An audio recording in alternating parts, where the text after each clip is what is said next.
Bonjour peuple congolais. Papa, maman, onyokwami pona kozwa visa. Agence de voyage Smart Consulting et pour Nabino. Oza na posa obima na ba pays lokola Canada, États-Unis, ba pays nyonso ba État Schengen, Turquie na ba pays lolenge na lolenge na $500 Smart Consulting et saleli bino assistance et visa. Ba bourse peut être disponible pour na bana nyonso baza na posa okokende kotanga libanda pour na pays ya Tunisie, Chypre et Biélorussie. Oza na posa ya kozwa biso, toza esika ya kobonga te, okomi na rond-point Willery, na avenue Louvungi, 165, l'immeuble Kazam, na premier niveau. Toza wana, oza na posa ya kozwa ba information na nzela ya téléphone. Oza na posa ozwa biso na nzela ya téléphone, obengi biso na 081 144 38 91. Soit obengi numéro Moussousou 081 32 62 203. Smart Consulting, avec $500, on peut voyager partout dans le monde. Réveiller le matin comme pauvre. Et le soir, tu deviens riche.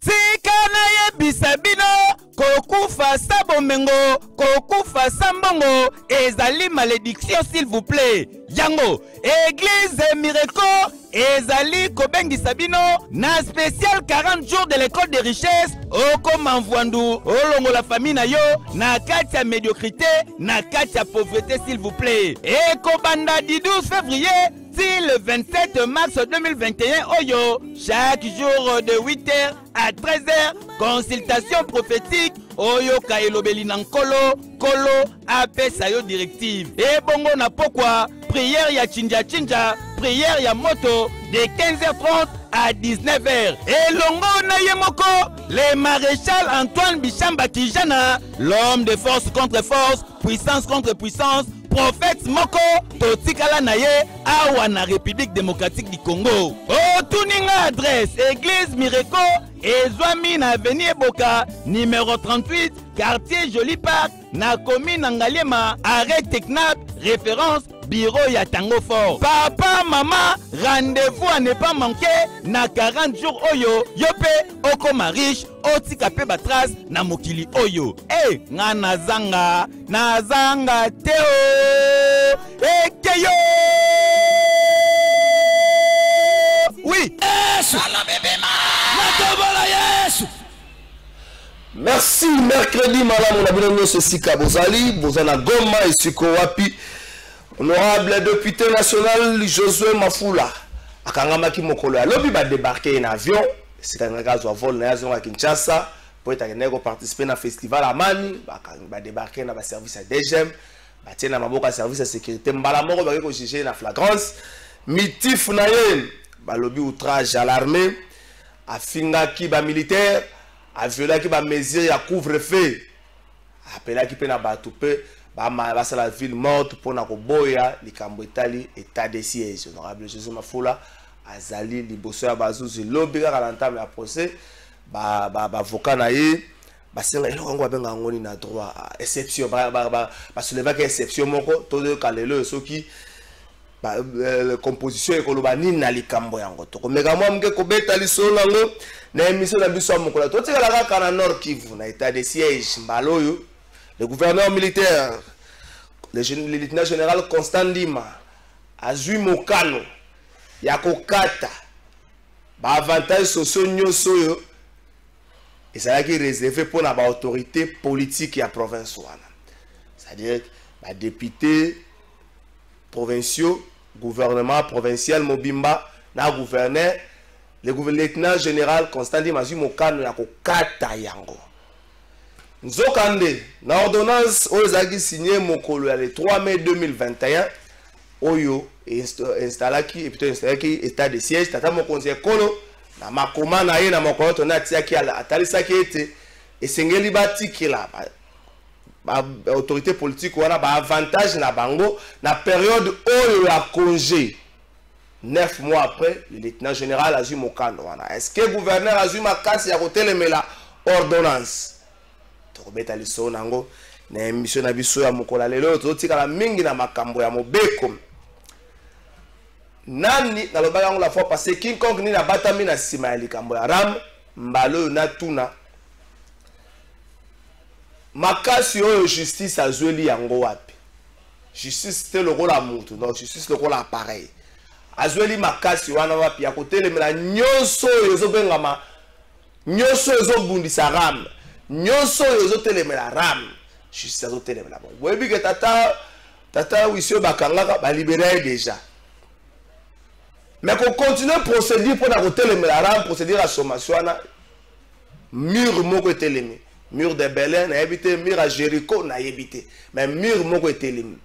Et pourquoi population na makambo ramo azo kanisa ngo peza mingi te bozaka na masolo ya ndenge na bino mokolo ya lobi le porte-parole mokonzi tata mokonzi ya kolo azalaki na RTNC na chaîne nationale et siko wapi apesaki mo éclairage na likambo etali à interpellation ya conseiller spécial à mokonzi ya mboka François Beya alobi ete aner azela ba indice moko sérieux où ils allaient comporter atteinte na sûreté à mboka ma sengi la population batika la calme bo se fier te na ba rumeur où ils kata ba réseaux sociaux na ba médias mususu abinde pendant ce temps na moto avaqué na musala na ezokande le rôle à conseiller spécial à salle déjà moi mikololo mercredi depuis samedi à kangamaki moi 4 jours ekokim baramba bache intermédiaire moko na place na ye ezali bongo mwana mboka Jean-Claude Boukassa alva image à kolakisa bino elongine kala mingi te Jean-Claude Boukassa na est-ce que ba ko benge fantomas na boyo ko koto bina ba service na wako ba sobriquer boy bato ko tombokela ngai te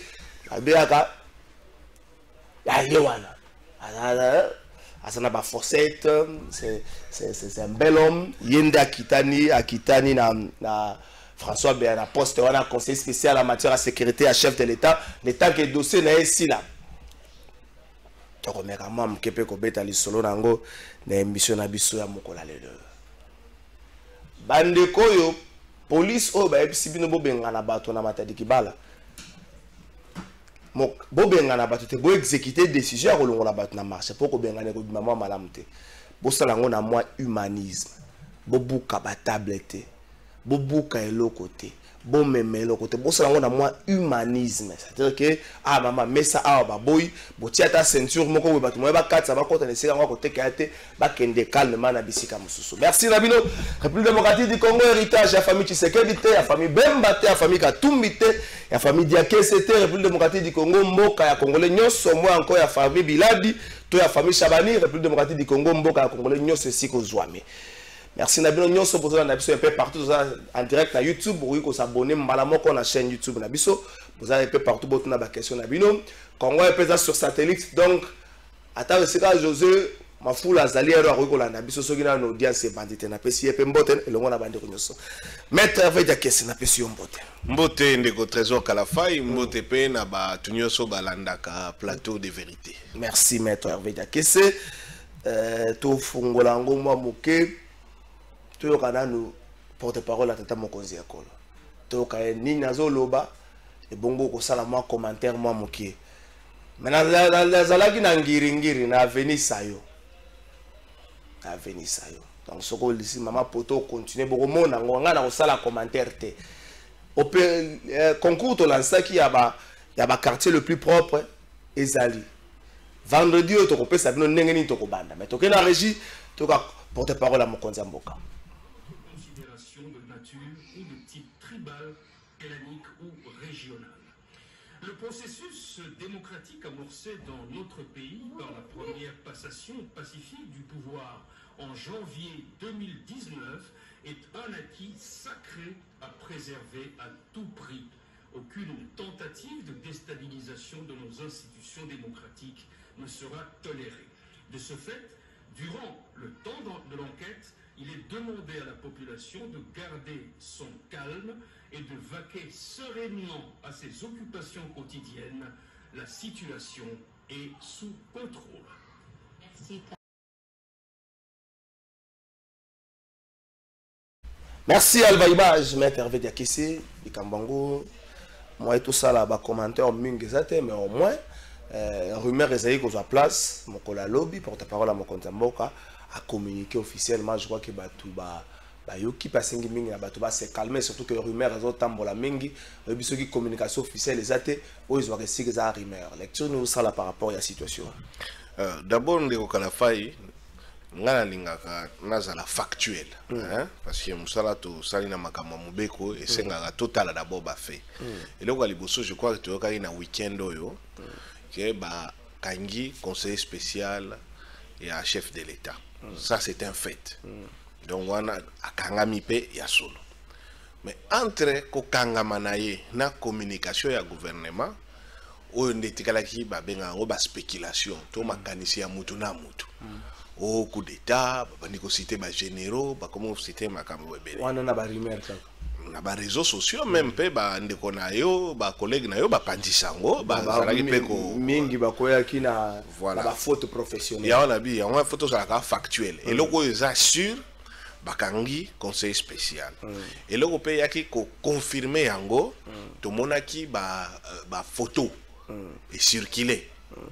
La ligne à divan na esika moko oyo tomoni photo ya chef de l'État, donc eza bureau moko officiel, mais to yebite soki bureau eza aner po batuka ba sala kana aner ba yebisa yo soki place wana laki aner to ba mesana okota kota. Voilà, mais que kombona conseiller spécial à chef de l'État alati mapapa alali na divan moi nani bouteille ya mai pembeni et la kisi était et puis sokota di photo bien moni lo genou moko et équipement militaire le rôle et à tenue militaire, ok. Donc soit mutuana zo garder soit mutuana en tout cas militaire mo kaza ici kawana. Donc on a qui sous élément et confirmer que effectivement conseiller spécial à chef de l'État azali et sika ya kokanga. Mais ce que sika ngo eza aner yonanga to yebite so que lui to za la factuel ya ngwana ou etikalaki ezalaki ba spéculation ti tu es kozwa communiqué ya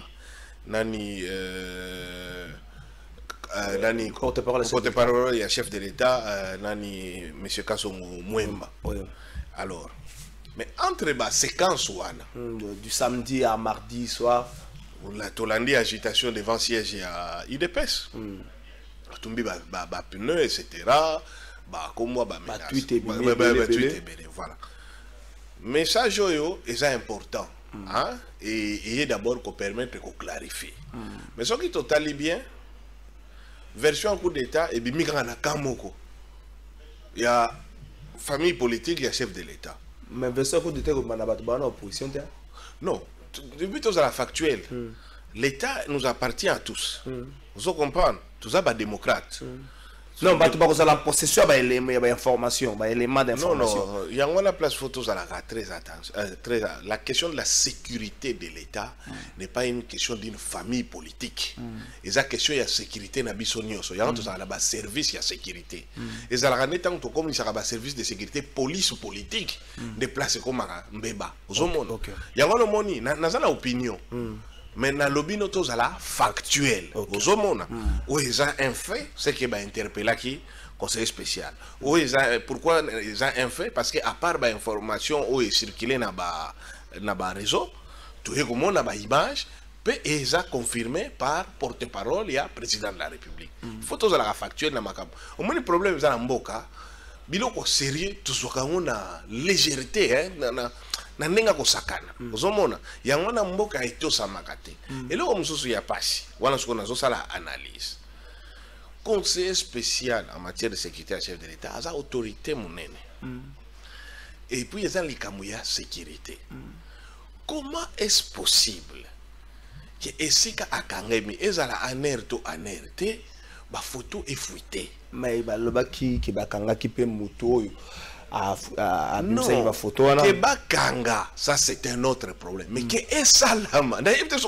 Non, mais bah oui, tu as un kenge là, maître, fait bah tu vas t'engam, bah tu as kenge là. Et ça légèreté, tout ça on va pas sécurité, et ça conseiller spécial en matière de sécurité. Et ça, sur une alandi, nani message ya nani ya Kasongo Mwemba, et ça va faire ya sûreté de l'État. Donc ça veut dire que dès le départ, les gens ont botier au secret. Même batu bazo accéder na y compris batu bazo garder. Parce qu'on a l'élément communication, surtout sur les siège à service à renseignement. Mais ça faute. la faute n'est pas que bokangi mutu a sali yango. La faute est ça que esalamaki et koko salamate et puis bureau en gros ça ya année donc bureau année remona na gacha mokeli. C'est ça qui n'est pas sérieux. Ozomona makambo msusu ya sérieux faut traiter avec sérieux. Ici dans un statut même pas sur la culpabilité ou l'innocence il y a conseil spécial. La zoma makambo itali sérieux na makambo etalaka sécurité en mboka. Omoni il faut to tika kakozwa kango na lopoto babina désinvolture lokola na pété. Ozomona eza makambo ko penda ya ebongi to landela ngo la ndenge yango. Alors maintenant quand on fait to zwika ka version ya batu bakangiye. Omoni nga naza avocat na l'instruction de la secrète. Alors attention, l'ANER n'est pas une instance d'instruction. Ça va OPJ, c'est ça leur statut. OPJ a compétence spéciale. Vous comprenez? Ma prérogative était ma sécurité de l'État. Ça a un code de procédure pénale mon spécialité. Qui ko interpeller, réunir les éléments les la carte code pénal. Alors dans ce cas, après délai à garde à vue et la constitution les 48 heures. S'ils pensent qu'ils ont des éléments dengue balobi, botini na parquet. Botini conseil spécial na parquet, procédure de fungwami. Moni, oui, là ses avocats, le ministère public a mené et ceux qui vont estimer que l'élément tous les arts bon mais devant la juridiction. Il faut toujours que ça un état de droit. Au moins, il est dangereux dans Mboka pour brandir la question de la sécurité nationale, qui est une question grave, mais sous couvert pour créer la zone d'exception, pour la bavure, pour poser des actes arbitraires. Non. La question est, quel que soit le rang, il y a conseil spécial, quel que soit le service au Bazolanda, seule instance où il faut décider si on est coupable ou pas. Ils ont des tribunaux, na cours et tribunaux. Juge ne bagoloba. Oui, à sali likam. Donc na minute to saka na version ya batu bakangiye. Omoni? Donc na lobite ka sali yangote. Mais to zape ne lo moto goloba ka sali yango. Yango na même communiqué epesi et na sepeli ndenge ba formulation baza na ba indice sérieux. Ndenge na code pénal lo ba. Ezaka ka ba indice. Ezana no ba preuve te. Les preuves sont établies devant une juridiction. Bino pe na journaliste bosala ngo.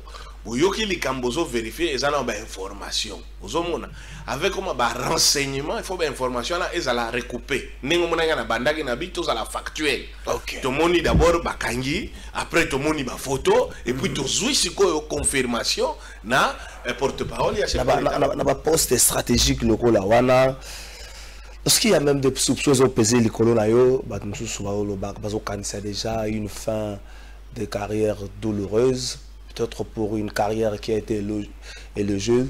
Donc ça, c'est gênant parce que disons faut tout ça à la part des choses. Pour là, on a répondu en droit, ça c'est autre chose. Maintenant en politique, il y a d'abord question de confiance. Ok. Vous comprenez? Même si aujourd'hui François Beya est blanchi. Même humainement parlant, bon, maintenant, moi, par exemple, dans le principe, je ne fais pas confiance aux gens qui ne me font pas confiance. Okay.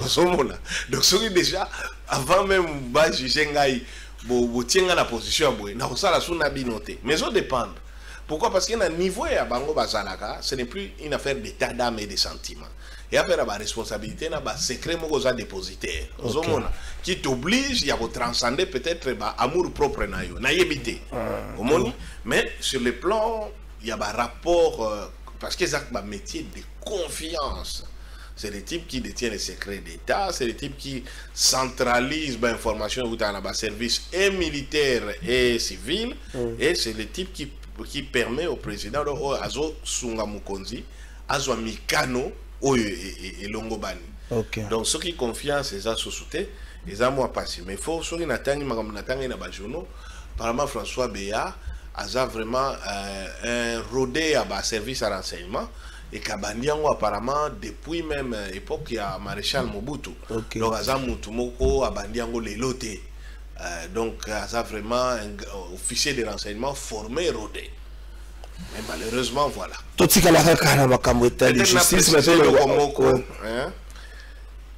Il faut tout apprendre à traiter un bateau avec dignité. Quel que soit le fait, reprocher. Tout le monde qui n'a qu'à bund. tu veux que mon na François Béa, ce n'est pas une bonne manière. Omoni, mais François Béa, jusque-là, on n'a rien vu. On a vu une photo. Non, oui, mais ça indigne. Omoni photo na position nini d'un homme fatigué, affalé na fauteuil moko boye, afandi yo vraiment bananae famille nae. D'abord, est-ce que c'était nécessaire? Est-ce que c'est nécessaire? Parce que ce cas au secret, na ba service secret. Donc ça veut dire que quelque part l'intention c'était quoi? Puisque dans la nuit, dans les médias, mon confrère Georges Kapiamba, Azaki ko informé Batou, attend utile, il est en vie, Mazar santé faible, ce qui va audition, donc on était au courant. Alors en quoi était-il nécessaire? Vu qu'il pouvait avoir accès à l'avocat, je crois, ou en tout cas Kapiamba, voilà, et sa famille. Voilà, dans ces cas, quelle était la nécessité?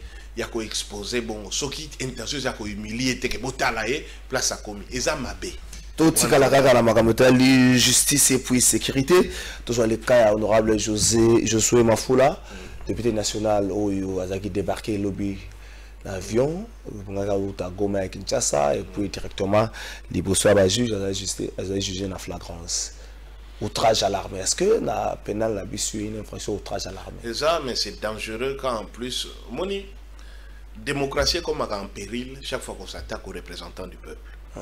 Oui, bah député, pourquoi bah on a immunité? Et ça faveur te ba accordé bango. Et ça parce que y a un ne permet à bango ba loba oyo biso to koke ko loba te. Ba loba on a combo na biso mais mabe et la bango te. Yé bango kaka signe à dérive à régime et ça la qui on commence à s'attaquer aux représentants du peuple, surtout de l'opposition. José Mafula du FCC. Bon, voilà. Au Moni, tout le monde qui a un régime Kabila. Zomona, n'engé vers la babandi, et ça ba méthode wanande et la kisaka signe à dérive à régime, a commis intolérant. La koyoka ba discours mususu na kange pona discours na makamsusu te na quoi c'est un régime exceptionnel. Non mais attendez osomona na zola na nous procès na hôtel à procès na ndenge ba confrère nga ba soulever exception na zo sentir pendant ba fabriquer les flagrance pour na ko bloquer procédure et enlever d'immunité. Nani azwa ki problème wana oyo Jean-Jacques Mamba osomona eza ba signe moko dangereux eza ba signe très dangereux osomona et comme dans le contexte état de siège ba transférer malamment devant la juridiction militaire pour ya bangonde ba reprendre ba attribution mais qui leur a dit vous assure que ça va beaucoup se discuter en droit qui leur a dit que juge naturel d'un député revêtu d'immunité, même en flagrance, à Kendaka, devant la juridiction militaire, parce que beaucoup de infraction militaire. Attention, au député juge naturel, il y a cour de cassation. Il y a s'occuper de droit à bateau en période d'état d'urgence et d'état de siège, il faut éviter. Toujours est-il que dans une démocratie, lorsque les représentants du peuple komi ko banda ko kangama na bakaya boye zamabe surtout quand on pour un député est-ce que tout le monde a qui na Kinshasa tout le monde a fini général Kasongo et puis au ebongi na ndenge ya famille ba memi pas général Kasongo sengi pardon na visa à Kinshasa mais ba le honorable Josué Mafula a finga qui ba militaire a légisa a violer qui ba mesure ya c'était quoi ba propos en gros et violation ya mesure ya couvre-feu en gros ça se caractérise par l'emprisonnement. L'ordonnance sur la mesure à couvre-feu sur mon angle et la peine d'emprisonnement. Mais ce sont au violé couvre-feu basalioni. Même on a commissariat ou les qui on foutu bamande ok. C'est dangereux. Moi na yebi ba fêter. Na lingi omoni sur nga na plateau na yo qualité na nga juriste eza toujours qu'au précédent. Donc, on a surtout dans droit, il faut l'Obama avec connaissance des causes. Nous avons un dossier, nous avons justement, il y a un sûr que les confrères n'ont pas avocat soulever donc pour nous avons les réseaux sociaux qui ont avion débarquer. Alors ceux qui vont débarquer c'est la flagrance. Flagrance c'est ça la maga après 24 heures. Parce que soit un avion a moi. Donc couvre-feu avion là qu'on a moi. Ah même ça 2 jours avant. Alors tout ça sur la flagrance. Parce que flagrance c'est l'infraction qui se commet et qui est en train de se commettre ou qui vient de se commettre. Ezali mbeba o ezo sala masiko to e wutika ka sala masiko. Et rolé comme kolomo côté. Tout ça sur la flagrance. Il y a un lobby hein, non na tangi dossier na viva infraction oyo ba analyser té. To ke bakala mbebande ya ko banda ko étouffer ba nani ba. Est-ce que avant la côté la thématique il y a avant dernier avant tous les camarades, est-ce que vous sentez le régime actuel aux abois? Na comme on a que la réaction na mususu est comme très brutale et comme rappeler régime ya Kabila. Mais il faut tous la équilibrer. Vous mona tout continent nous na étape il y a une tolérance tout comme na ngote na régime ya Kabila où les gens ne pouvaient plus se réunir, les ceux qui aussi na yo ka émission pendant la émission ané ko interpeller nous to komi wanate mais tout ça sous na sens où il que par exemple liberté à manifestation aucune manifestation au saisir l'hôtel de ville qui n'a même pas le pouvoir d'interdire hein il informer pour organiser on peut se avoir prétexte Covid, mais il y a une manifestation même là. Non, mais Ngana Pesoka, tout ça la dernièrement, tout ça la CLC dernièrement manifestation anti-ram. Ozomona, gouverneur Ngobila Oya Olobela Biso, voilà au moni prolifération il y a Covid boye. Allez, d'ailleurs en plus limité zone neutre karaté j'ai combien à ça la manifestation zone non neutre nani oyo j'ai coco à ça ici manifestation na Kingabwa est-ce qu'il pas kutu gouverneur Ngobila nani Kabuya Augustin Kabuya à tenir ba réunion na tranquillement na batu batonda na gacha ya siège na bango ya problème tant ba lobi balongola Kabunda ba ça réunion na bango calmement ozomona biloko wana eza ba comportement to zalaki nango na régime Kabila peut perdre to telemela kiango de faut pas to kanisa ke o to telemela kuna de so eza nani répression béton wana nde to obeta maboko mais Kabila nde amabe na bi répression béton ko donc ya kopekisa na kombo béton wana nde komi malamu mais so eza kopekisa na nenga ya Kabila wana nde samabe non injustice nous ce salama surtout ce salama na batu auto zaki na ba on a même idéal na même combat wana faut que tu interpellango na nenga ya makasi parce que il faut pas te faire perdre population espoir donc réalité zali effectivement na moi ba signo moko ya mabe tozo sentir que régime a commis un peu na ba comportement ou to bandaki ko est-ce que le chef de l'État souffrirait la même maladie Mobutu Nyokwama Kinango, chef Kabila Nyokwama Kinango, c'est l'entourage, ceux qui sont venus du FCC Baye Bazingi Mokonzamboka, ceux qui étaient venus à Mobutu Baye Bazingi Joseph Kabila, finissent par tenir sur bon à Mobutu Mora Fabrika Bango Bamsupi Bamisala Bamsupi hérité ya Kasavubu, est-ce que Mokonzamboka doit souffrir na makamunyo soana? C'est une fièvre. Versez-moi la Bible là-bas, quand c'est lui qui règne à égard aux paroles mensongères, tous ses serviteurs sont des méchants. Donc, ce qui m'a dit konza, atie matoi na maloba ya lokuta, basali nyoso banzingi baza batu mabe. Alors, mengana monaka c'est trop facile. Ya ko acquiser entourage. Parce que surtout tie mutu mkonzi ya mboka, to pesie ba moyen nyoso. Azala na ba information oyo et bongi po e bandenge ni ko konza biso président tala kaka TV moko na biso na landa kutu eloko ba collègue na yo top Congo ba l'extrême moko mutu azolo ba chef de l'état zwata radio moko misombela o comprendre Olanda oyo ezo salama na mboka ozomona yo sala nani chronique awa ya kofunda donc azana ba service na minute tozo solola na yo même na aner bazalaka na section moko en charge ya monitoring ya ko monitorer ba déclaration salami na média yango ne bata ko utiliser n'importe quoi Kabila pour na ko interpeller ba to ko intimider ba journaliste ozomona donc ezo servir donc ba collectaka po bazota la opinion batala katina ba réseaux sociaux président Fatia azalaka très actif na Twitter akanga compte te sous d'autres couvertures. Donc on ne peut pas toujours accuser entourage, c'est trop facile. Parce que il y a une ordonnance et non entourage. Donc il n'y a pas une ordonnance, il y a révoquer entourage. Aoutaki kokende na tourner na Kasai.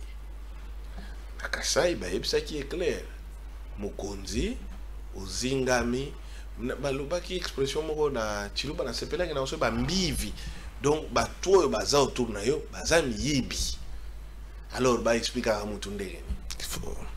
Il faut qu'on note dans ces jours à Mokonzamora na Kasai que sur le mot que betaki, c'est-à-dire Mokonzamora yokeli, ba personne va avec handicap passe, avec moté ma passe. Je veux pas dire mawa, avec moté ma passe.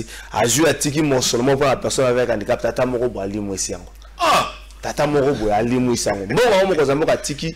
Donc pour sunga bande kwa nenge zakabato. Baso madame sou moi béquille, moi chaise roulante, muso zaina moi activité. Tata moko na tiki mbongo mona boy ko ba monta mutu moko boali mwesi yango. Non, to koye bata monta. Tena on va monta te po. Non, puisque le vino kombo mutu te. C'est ce que yo ki mutu azoli mwisa mosolo ya bongo. Monta pese belete. Non, il a combien? Nzambe na on sabe no monta na suka.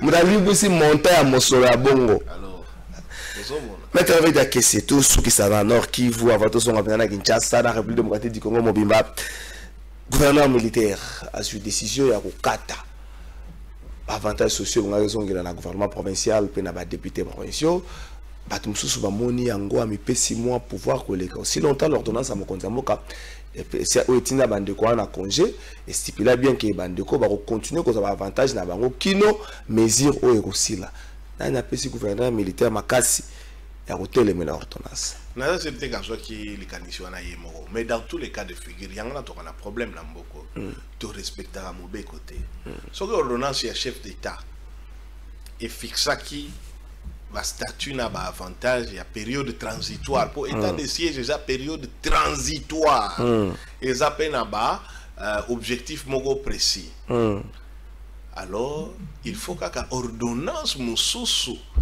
et modifier ma condition alors lié gouverneur militaire c'est quoi n'attendez pas décision en côté pour ce que un gouverneur a arrêté donc il faut arrêter en gros. Est-ce qu'arrêter en gros ils ont se référé à ordonnance moko songolo pakala et quel est le statut de l'ordonnance parce qu'un arrêté ne peut pas être supérieur à ordonnance donc na ba hiérarchie nango arrêté ezali inférieur parce que l'ordonnance c'est l'acte du chef de l'État et puis l'ordonnance arrêté à gouverneur qui a un ressort limité na nani na entité na ye o azo diriger mais nyoso wana nde tiaka mbilinga donc ce n'est pas normal. L'idée peut être bonne. Parce qu'il faut renforcer le service, la charge est compliqué. Normalement, soit à se référer à la hiérarchie qui n'est pas une tutelle, mais bon, le ministère intérieur, normalement, qui dans le conseil des ministres va référer à chef de l'État pour ordonnance modificative pour la situation à Nord Kivu que au regard il y a des éléments aux disposés par rapport à plan de trésorerie par rapport à l'urgence dans l'exigence et à l'état de siège na sali ordonnance modificative pour la période boy mais mutoya ga télémité bon bino lelo bopé mananu tout ça na ba urgence des places to bimaka na état de droit to comme une loi du plus fort or loi du plus fort Keba tu n'es jamais sûr d'être le plus fort chaque jour toujours et face à tout le monde on a toujours besoin d'un plus petit que soi donc ne mabe on a tout ça là état de droit pour na mube konde ezala likolo ya batu nyonso force doit rester à la loi Merci, maître Faidiake. Sinon, on a un Samsung, on va mettre ma féliciter tous les jours. Au Bossanaïk, mais à c'est que l'on a un web sango la moisi. Donc, Rosa Makasi Bana lundi, samedi. Parce que la journée, Rosa a la fatigue, à Pongi, Bolota, Gindo, Mo, Bazola, on a bouté au Golbert, on a bouté on a Tongo, Bolamo, on a Makasité. Yo maman ou a carte na makanisina, ou beto bibotu, pamba au poli. Mutabeta a mingi ba maître, Zarabato, Bazaraba maître. Donc, côté Wane Bongi. To batele yango avato kontra makamaram nanya batamina simalikambu oyo procès verbal de constat de refus d'enrôler une affaire natanga yango avato ke na régie l'an 2022 le 8e jour du mois de février j'ai sous-signé maître Chantal Massouda huissier de justice assermenté officier public et ministériel près la cour d'appel de Kinshasa Matete constate qu'étant arrivé au tribunal de commerce de Kinshasa Gombe pour enrôler l'assignation en cessation des prélèvements illégaux du RAM et en dommages intérêts, affaire opposant M. Matondo Zola Christian Mamba Katabwa Mboma Bokundi et consorts contre les sociétés de télécommunications Vodacom, RTL et Orange. Le tribunal de Séam par l'entremise de son greffe, a refusé d'enrôler l'affaire précitée sous prétexte que le registre d'enrôlement n'est pas sur place. C'est malgré multiples efforts de solliciter les dits enrôlements, de rencontrer le président de cette juridiction, laquelle situation m'a pris 3 heures du temps, soit de 12 heures à 15 heures. Ce comportement déplorable constitue une abstention coupable condamnée par la loi, plongeant les justiciables dans l'incapacité de revendiquer leurs droits. En foi de quoi, j'ai dressé ces présents procès verbal au jour, mois et an que dessus. Dont acte, huissier de justice, maître Chantal Massouda, officier public et ministrable. Botangi yango. Nani azoboya makambo.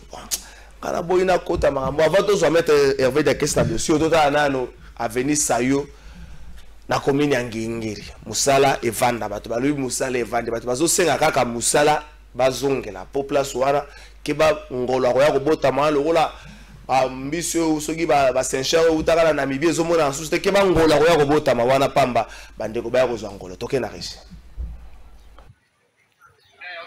kita tozana Avenue Sayo soko ye sayo côté lango banda kotapa du peuple okusani ti okomi na kwa mama poto koti soko na kati ya ngilingili Avenue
Merci, voilà votre les allez bonga venir sayo na commune ya Ngiringiri maître Vita Kese.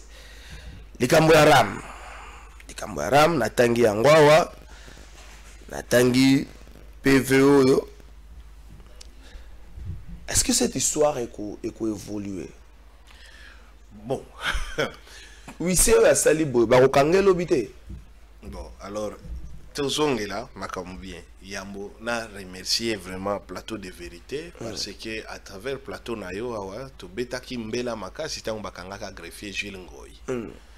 pe esungaki biso ti ayaki kobima yo moko po monaki ye ezalaki na ndenge téléspectateur awa bakomelaki nga mingi na nzela ya numero napesaki vraiment nazotenir koremercier bango mais greffier wana ti sikoyo santene eza malamu te na nazongeli mosala te donc continuer kosunga bato bazozwa courage ya kobunda mpona biso abaki $1 na bino le bopesa na ram bopesa na greffier Jules Ngoyi po azongeli musala te santé na ye pe eza mwa na mwa koko so rappelaka numéro wana basunga ye directement osala pena malamu oyo eleki na tribunal de commerce eza likambo ya soni po esalini ça va faire plus de 20 ans naza na musala ya avocat eza mbala liboso na moni yango soki otangi procès verbal wana otangi yango na lopoto tika na limbolo yango na monoko wa mboka na lingala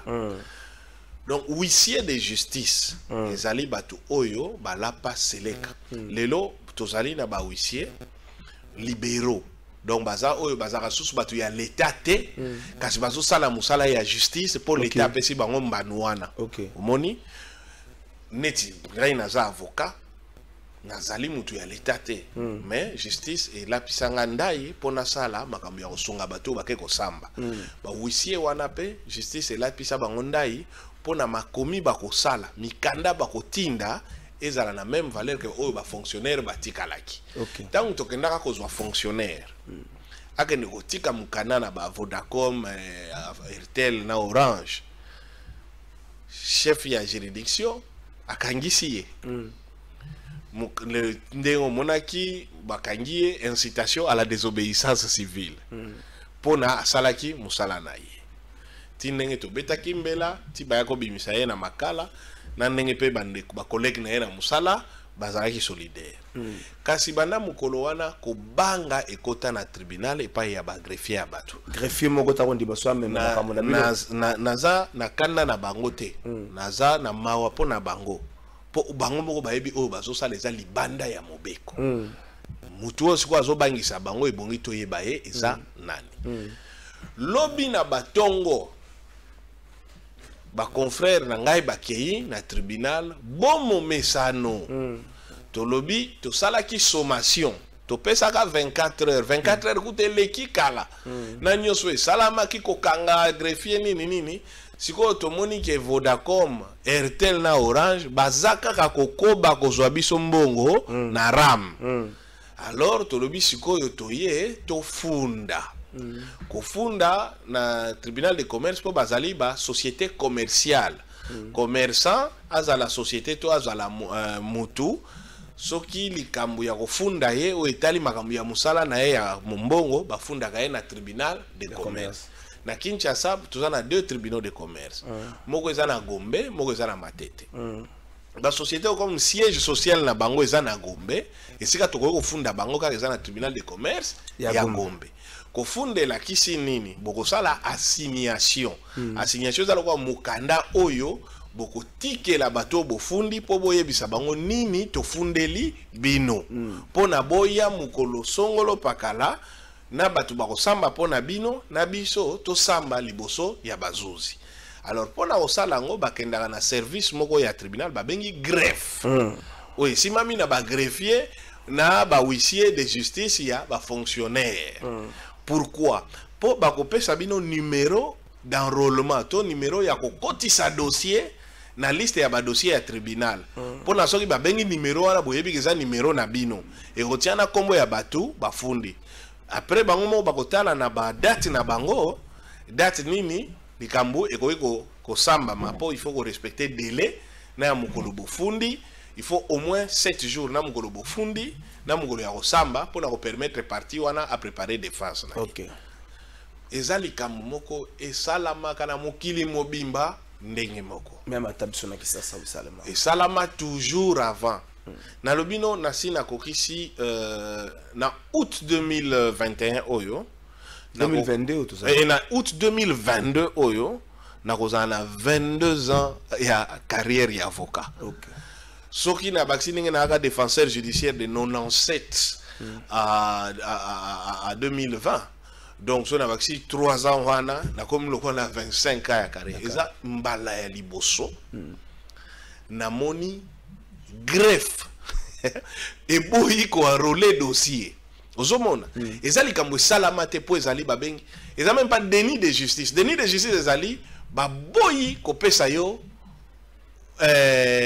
ma coquine yo ya kosamba. Eza même déni d'accès à la justice. Donc ba boyi kutu olobat, ba boyi kutu oya ko mema likambo na justice. Alors, tangu ba confrère nanga ba yebisi ngai na lobi o eza grave. Tobenga huissier de justice. Huissier de justice libéral. Poto yo komona ke oyo ya l'État bakomi ko banga bosani ndai balapa bamizongi sisima na likambo oyo. Poto zokende toyebite soki toza na raison to na tort. Toke kofunda po basambisa bayebisa nani aza na raison nani aza na tort na likambo ya ram. Or soki ba enrôler dossier te moyen to samba ezate pour numéro dossier nde et la kisi était dossier ekoti na tribunal na bili kamboyo soki to lobia on na mokili mutakondi mabiso te malamu to bengisa mutu l'état apesi ye mbanu ya ko constater que makambo ezo salama ezali ya solo. To bengi huissier de justice madame Chantal Masouda. Mama wana penda za mama moko ya courage o toza na besoin bato aboye na mboka. O yebike na makambo ya l'État mama wana akozonga simate. Akeyi ye moko po yepe andimite ke likambo boko ekoki ko salama. Ndo yoki na mukanda wana bi na ye de 15h à de 12h à 15h. Na luki balobi nanga registre Ezomona. Donc on déposer oui, puis registre à tribunal munene nenge zalaka. Et ça parce que ça ensemble ya ba faire nyo c'est ça misaka la tribunal. Non, justement, ezalaka permanent na greffe. Problème te de 12h à 15h. Akutani na batu nyos. Aluki même kokuta na président ya tribunal. Na boyi koloba makambo ebele pour ne ko sambwisa justice. Et que nous avons le devoir, il y a délicatesse vis-à-vis de l'institution. Moni, pour que nous ayons greffier à Batou, ils ont fauté na bangote. Bazo bangi sa bango, nenge ba mona kinde kwa kota ki makala bimi, et tie moi ko banga. Yangwana, maman huissier Chantal Masouda, a sali PV à constat, le bina yaki wana le 8. Yaki le 8, hein, le 8 février 2022, donc mukolo ya mardi ya lobby. Na ye kuna pona na enrôler dossier ya assignation bandeko oyo basali pona ram etika kozwa mbongo na ba téléphone na bango pe bafuta bango dommage intérêt contre Vodacom, Airtel na Orange. Uto na komaki na greffe ya tribunal de commerce bafandi singai baboyi ko enrôler liboso balobi registre ezalite sima na lukina kutana na bakonzi nyonso oyo basalaka na greffe na ye moko président ya tribunal tina komi na suka na ye komona ete ya solo bandeko oyo baboyi nde ko enrôler likambo wana koboya ko enrôler ezali mbeba moko munene ezali abstention coupable oyo et fondamina mobeko pe ezana mbanu et donc comme infraction pénale oyo bakotela kayango boloko koboya pe ezali koboya citoyen akene na justice nazo ebate soko bozo réaliser tango nyonso tozaka na problème na état de droit balobaka nini kende na justice boswana te commissaire la justice yo moko te kende justice nde ekata likambo sikoyo justice eboyi kutu kozwa likambo me bakrea justice tofutaka ba impôt tofutaka ba service wana pona nini pona eyamba makambo na biso ekatela biso toyebi kutu te soki toza na raison toyepo bino nde boza na mobeko bokata soki ya solo ram ebongi ezwaka mbongo na biso boloba soki bakoki kozwango na mobeko nini baboyi koyamba dossier na esala oyebi ke même n'époque à parti état esalama te même n'époque ya kabilo totelemela maître koboya donc justice et boyi koyamba bino maître ce qui va boyi na bango mutumoka komi awa bonjour cher trésor mais pourquoi maître bazo baluka ram et ça a gérer soki na président moka tche soki pourquoi ne pas aller directement à la source Joe nda komi angabi soki ram et ça a gérer na présidence ou le po baluka pour justice a boyi na ye nenga za boasu na makasi ya kosala te contre justice et le roni beaucoup ça pour aboyi na ye tokende na kimia mon bec et justice est rendu au nom du peuple congolais. Ils ont propriétaire privé à Moutouté. Vous avez vu? Otako lobelo komoko lobi ram, les amis ya Jéricho, mir de Berlin, na koma kiango, na lobi ah, na répondre à quoi? Ah bien c'est vrai neko trésor, lobi ya solo. Mais mir de Jéricho na mir de Berlin, souka langone. Et quoi ya? Donc tout ça comme un bon. Tu continues. Na pekisi bande côté. Mon problème na Congo, tout ça, biso tout ba révolutionnaire, na ba réseaux sociaux, na Twitter, na Facebook. Il faut que chaque Congolais s'assume. Nga ba Congolais ba moninga, babi yo za avocat, yo ebi mubeko, landa na ndenge ya mubeko. Moni, na zokene nango na ndenge ya mubeko. Mais na pekisi yo pe bazo zo mbongo. Na minito tozo ba bazo yi ba batunyo sombongo. Sitango ba yi ba gombongo sala kani. Soki mutu bazo wana ba bosa la fa sous crédit normal te ba batu ba oui la liste. Na zaki même na ndeko moko atindela kinga message alobi mama kulutu na ye abenga kiye. Mais azo bengela numéro moko ayebaka te aboyi kozwa. Mais tellement insista kitango ya ko rappeler ezali mama kulutu. Mais mama kulutu na enregistré numéro na yo mususu pourquoi obengi nga na numéro na yo habituel te alobi papa na kokaka soko benga na te pour rame zwa mbongo nioso darso wana rama zo katanga ba donc sikoyo naza na hôpital naza na besoin ko sunga donc soka a rappela kate donc mama kulutu na alinga ko kosunga ete na hôpital donc ozo mona réalité to zana bato ebele bazo yiba bango mais ngelo ko na comprendre kate sani so za na zandu ba yibi ata 1000 francs okangela muyibiti okolanda ye ti okangaye bayiba kali ozomona moyibi yango boyiti mais ozomona ye bazoyiba yo na téléphone ozomona ram nani azoyiba yo mbongo nani azoyiba soki bazoyiba mbongo mais yo oyangi na mbongo non nani azoyiba so Vodacom Airtel Orange ngana salini kasi na memi bango la justice nazolinga komema bango la justice na bozoyiba na kombo ya ram eza te na mobeko mais soki bino boza wana bozozela kaka biso tosala mpona bino mokolo ni bokotelema bino moko. On a une responsabilité à Congolais, et cette responsabilité à mon côté, il faut tout dire que la culture est en Congo et au Kanisa, tout ça la catégorie de citoyens, chargé à Rosala Kamoussala, catégorie de citoyens. Ah, mais non, pourquoi Bossala est voté? Mais il fallait beaucoup de la présidence, il fallait beaucoup. Mais il y a beaucoup de télémarketing la présidence. Donc, il y a la présidence, il y a une réponse. Donc, il y a une destination. Nous avons de côté. Au moni? Ce qui est le moment comme Amir que biso tout au téléma, j'espère que biso tout au téléma. T'es une quoi comme une indimité ya koya. Bon, déjà nous l'avons comme aboyo. On sait jamais. Ado tinda batu boyo. Batindi ba ya. Voilà, donc il faut batuna batu ba s'assumer. Na lembi ba o batinda ka ba message en tout cas ba pardonner. Nous sommes de cœur avec vous te ndeko. Tika oza de cœur. Ezambo ononde bazo yiba. Eza yanga kaka te. De cœur na mbongo biso zo na mbongo. Non, faites les démarches. Yo peyaka. Maître Hervé. Vous pensez que vous retrouvez gain de cause dans la démarche? Oui. C'est comme une phase. Parce que, bon, depuis que bandi li Kambango, depuis que ram me bandi, solution moko zo mate. Assemblée nationale à loba. Sénat loba. Tata mon conseil école à loba. Bon. Mutu a bomba mina simaram. Est-ce que ça mbengu oya zinda bimate? Est-ce que ça y est toza mais on est derrière l'esprit de Dieu. Non, tous à la concrète raison. Et puis force y a batoaram. Clandestinité. Il y a un bateau à tribunal. Vous comprenez? Parce que vous allez obligé à s'assumer. Deuxième force y a batoaram.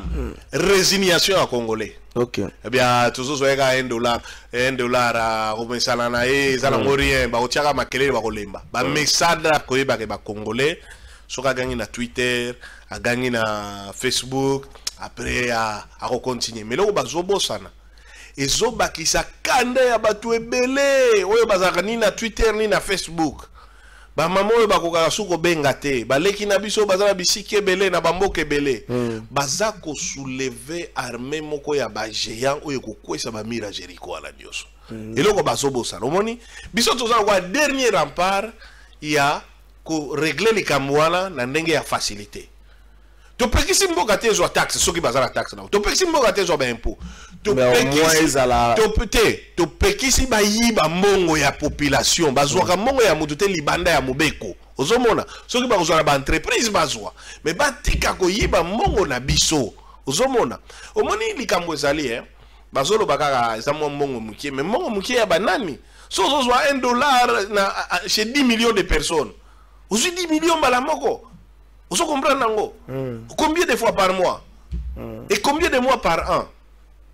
Allez, biso nyonso to accompagner kabino kaka bozwa mbongo na biso bozo mbongo esika bomesana mais botika kozwa mbongo ya population esika nga na telemeli yangwana esika ba client oyo bazwa kinga yangwana nga na zo réclamer ba client nga ba lobby rameza libanda ya mobeko eza même pas taxe gouverneur ya banque centrale akomeli bato afeki alors comprendre le vote alobi d'abord soki même et d'abord bafutaka mbongo na ba crédit ya télécommunication te bafutaka mpago na ba crédit ya télécommunication te pour comme lokola troc lokola kalezalaki nazana mungwa yoza na bitabe na pesi onda mbungwa yo pesi ndangwa bitabe bi mubeko ya leta eyebi méthode wana te bafutaka mbongo na mosolo na nyonso etali leta donc méthode pe botie wana ezalaka te nyonso wana ekolakisa peke nenge pe bazozwela mbongo ngo déjà eza libanda ya mobeko mais na kati ya libanda ya mobeko bazozwa ngo na nenga libanda ya mobeko troc ya sikaramo obi troc akala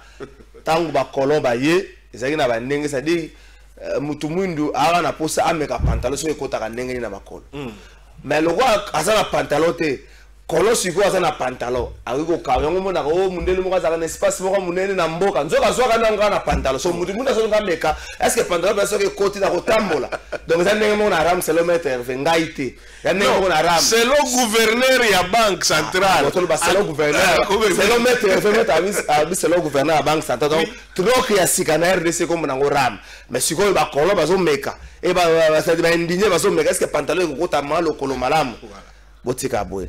Les partis SID annoncent le décès de l'honorable Charlotte Massial, la suppléante du président Martin Fayoulou, décès survenu ce matin au centre Nganda suite à une courte maladie. Le communiqué signé honorable Ados Ndombasi. De présenter ma condoléance Nabiso à Libota.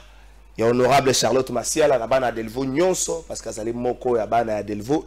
Et puis dans le parti politique SID, et puis la Moka dans son ensemble, Babungisi Moko Yabango, honorable Charlotte Massial. Ah, sangwaliwa tikati molimo na ye epema na kimia ndeko na yako funda deje ndeko bakufunda ya live bweza kamalamu tengafi ufuna verify information o yako fundi sanga makamoko wabo eza na ngone ngwate mena moni message na yako funda olobika musale osala malamu te musala ne osala malamu te eloko nezo simba eloko nezo simba te olobi yango te eza ram te makambo eza makambo solo. Bonjour monsieur Trésor, le maître a oublié les réseaux africains mais le ministre a été interpellé mais nos élus nos élus kipides ont jugé bon de sacrifier le pays. Félicitations au maître. On est à Yomoko, on a commis peu comboté. Bonjour maître, nazo tout na boye. Bénéfice na biso eza nini pour na ram Kinshasa to lembi boyete vraiment. Problème de ram est devenu politisé. C'est pour cela ezo simbate. Il faut que le peuple ne soit pas manipulé. Pour makamuneko komi yangoana, on a un message bandeko ba commettre avec la question. Comme pratiquement na souka avant natangelo ko moko le na ko funda te alpha image zano bien na tangelo ko moko wesa na ko funda ele ndi mena ko tanga ngo siko pona bongisa yango to na pesa le point de vue ya bandeko. Phase ni subotika lango le gambo. Juste na répondre ndeko. Na bosa nya frisalité mais ba client o ba consict ba commissaire nga avocat na bango. Mon côté azala c'est plein d'autres pour Afrique donc on créer procédure té moni ba o be ba moni que Afrique la zotu ngisa bango ba ko so avocat na bango ba landi voilà. Bon pour le moment tout ça en état de droit dans un avocat n'a constaté dans ça ce qu'on a preuve il y a refus sur preuve na kosala ngone na ko saisir batu oyo bazana mutu moko alobi akende kosaisir sur tribunal ya wada mutu moko akomia. Non mais bon na boyi ko expliquer ba stratégie nyonso na comprendre idée na ye na oloba te na comprendre idée na ye. Merci maître Hervé Kese, merci na bandeko nyonso. Mais dossier ko zala enrôler a mi tungisa te parce que za droit na biso. Justice est rendue au nom du peuple congolais. Justice est la propriété privée à Moutouté et jamais bakoki ko interdire citoyens congolais l'accès à la justice. Donc interpeller batu nyonso bazana obligation. Ce qui te réunir ba preuve nyonso que refus ya ko saisir ya ko permettre surtout accéder à la justice et ça établi. Donc qu'est-ce qu'on a ba instance conventionnelle oyo et ko trancher les kambo libanda. Merci. Je crois que les Congolais ont été victimes de la mettre le bus besoin de logique où a été beaucoup ça la paix action à Bino le marché bazar au salle et empêcher Bino na elo comme côté émission les suivi merci à bande konso bolanda gibiso bolanda biso na Kinshasa bolanda biso un peu partout bande konso nga mettre Hervé Kese appelle sa numéro na na tanga message bon mettre Hervé Kese appelle sa numéro pour te souki ça moko la lendi na funda gi dossier moko na pour eux ça na carte ya freelance ba elinga droit de réponse moko na za ko tanga makambo komami tina souke puis nanga ko s'expliquer tina kati ya makambo article ezali ya Eco News Info. Situation financière Afriland Face Bank. La BCC préconise des mesures d'assainissement et donne raison au PCA démissionnaire. La situation financière d'Afriland Face Bank n'est pas résiliente, qu'on ne laisse pas croire. Ce qui donne raison à Jacques Kenda, son PCA, président du conseil d'administration démissionnaire, qui, par sa lettre du 31 janvier 2022 aux actionnaires et administrateurs de la banque, avait lancé l'alerte sur les nombreux dysfonctionnements qui minent la filiale congolaise d'Afriland Face Bank. Une lecture intelligente de la lettre que le premier vice-président de la Banque centrale du Congo, BCC, Dieudonné Fikiri Alimas, a adressé le 2 février aux administrateurs d'Afriland Face Bank prouve à suffisance que cette banque n'est pas en bonne sainteté financière. À la suite, sans doute, de nombreux dysfonctionnements que son PCA démissionnaire avait déjà dénoncés dans sa lettre du 31 janvier 2022, remettant en cause les décisions apparemment unilatérales prises par l'actionnaire majoritaire de la banque à la réunion du conseil d'administration du 21 février 2021. Dans sa lettre du 2 février 2022, Dieudonné Fikiri indique, s'adressant aux administrateurs d'Afriland Face Bank, CD, tente de remettre les pendules à l'heure en indiquant que la haute direction de la Banque centrale du Congo a pris acte des résolutions du conseil d'administration du 21 janvier, en l'occurrence celle portant désignation des dirigeants de votre banque. Prudente, la BCC prend des distances. Il s'étend que, conformément aux dispositions de l'instruction numéro 18 aux banques, ces résolutions devront être portées à l'attention de la Banque centrale du Congo aux fins d'agrément avant de rétablir la vérité des faits. Il reste qu'au regard de la situation financière, la Banque centrale du Congo suit de manière serrée la situation de votre banque et préconisera dans le plus bref délai les mesures d'assainissement qui vous reviendra de faire appliquer par les gestionnaires. Que dire de plus? Le plus évident est que le premier vice-président de le premier vice-gouverneur de la Banque centrale confirme les faits qui ont poussé le PCA Kenda à démissionner, à la démission. C'est la preuve qu'Afriland Face Bank, il y a véritablement un malaise. Le coupable est connu, l'actionnaire majoritaire qui dicte la loi, passant outre les instructions du régulateur, c'est-à-dire la Banque centrale du Congo. Mais je n'ai pas vu ici la lettre. Il y a premier vice-président, il y a premier vice-gouverneur de la Banque centrale, mais c'est Dieudonné Alimas Fikiri. Mais je n'ai pas vu la lettre. Il y a Dieudonné Fikiri Alimas. Avant la funda bandeko, je prends tout mon temps. Avant la funda, je prends tout mon temps. Donc, nous avons fait une vérification. On a tangué en gros à droite de réponse. Merci d'avoir merci à Maître Hervé Kese. Maître Hervé Kese, notre succès. C'est un numéro, peut-être, je ne sais pas pour les contacts. Toujours, on peut sabango, oui, sabandeko.